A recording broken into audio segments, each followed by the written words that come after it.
Welcome back to Business Today. Now, this week on the Innovator, we focus on satellites, an unlikely venture for Kenyans, but one in which students from the Kenyatta University are slowly making inroads into. Brian George caught up with one of the graduates.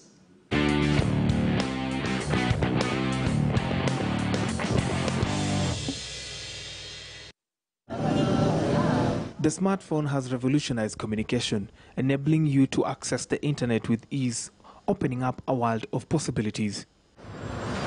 But have you ever stopped to wonder just how this is possible? Most aspects of this access have been enabled by satellite technology.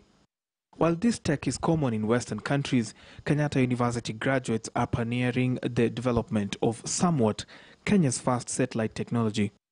Fidel Makatia, founder of AFECS, a tech and engineering company, remembers being inspired by simple life operatives to conceptualize and develop what can be Kenya's inaugural spacecrafts. Basically, since I was young up to now, I've been fascinated by how engineering and technology can be used to transform lives. So long ago up to now, and one key question which used to bring in my mind is why is it not being done here? Why is it always the West or the East? So sometimes last year we saw a call by Kenya Space Agency. They were asking guys to apply for a grant to develop prototype nanosatellites. So we did a proposal. On a proposal, we proposed that because agriculture is the backbone of the Kenyan economy, and anything agriculture is very sensitive in the country. So we said there are some inefficiencies in agriculture and how it is done in Kenya. Why don't we use tech to solve it? And more so the space technology, which is very unused in Africa. Guys in Africa don't really think about space.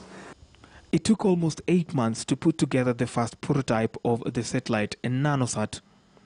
But what does it take to build one, and how can it be used? Basically, this is a structure that will go to space. The dimensions are 10 centimeters by 10 centimeters, hence the word nano, smaller than a conventional satellite.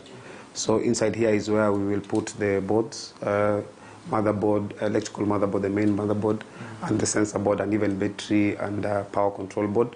So out here is where we'll put the solar cells for energy, because there's only solar energy.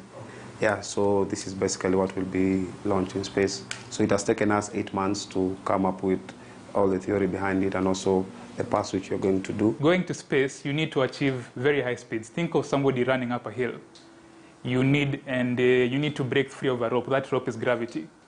So to be able to break free of that influence of gravity, so you're certainly then falling back into Earth, you need to achieve very high speeds. By our calculations, around 28,000 kilometers per hour, which is about 16 times the speed of a bullet.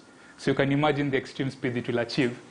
It will need to achieve to get into orbit, and huge amounts of energy. Actually, if you look at most rockets today, about 95% of the weight is fuel. The rest is just the payload. So that's the amount of energy you need to take this thing into orbit. And that's something that other countries have done since the 60s, and we feel that Africa has been really lagging behind in utilizing such technologies.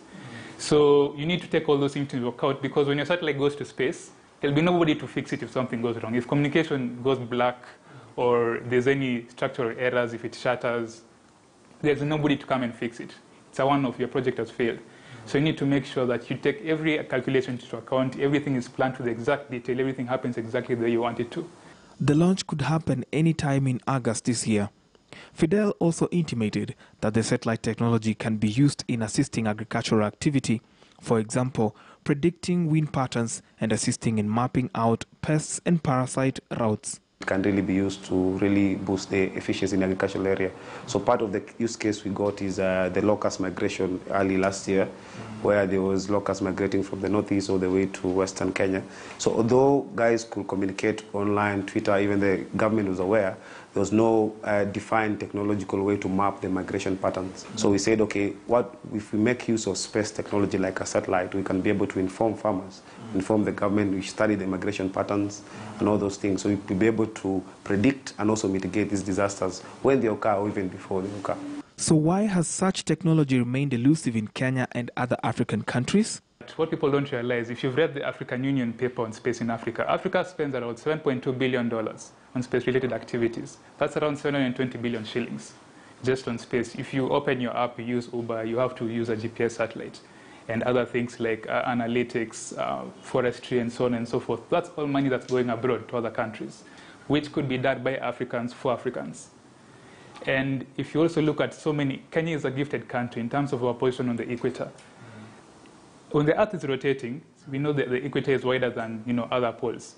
So that means the equator has to move faster. So technically what I'm saying, when you're positioned at the equator, you need a lot less energy to put a satellite into space than in other countries like North America. You use a fraction of the fuel, so we also have the cost advantage.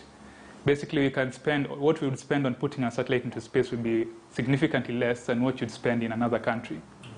According to the team of innovators, the number of nanosat and future satellites can be increased if enabling laws are put in place. Below 100 kilometers, something called the Kármán line, it's where internationally all aviation laws apply.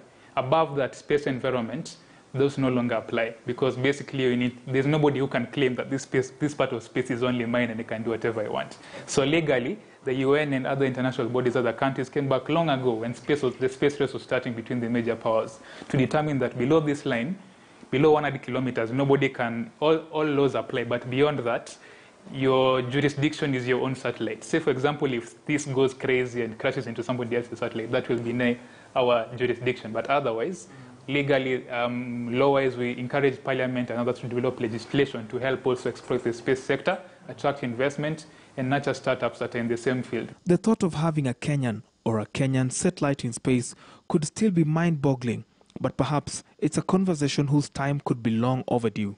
I think that you're ready for this kind of innovations, especially because of where the industry is currently at.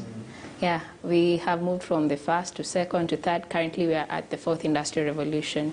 And the current technologies that are coming up, they need such technologies to enable them. Yeah, things like 5G, things to do with blockchain, things to do with IoT. They need artificial intelligence. They need such technologies to help them boost the enablement of those technologies to solve problems in the society. For The Innovator this week on KTN News, I'm Brian George Otieno.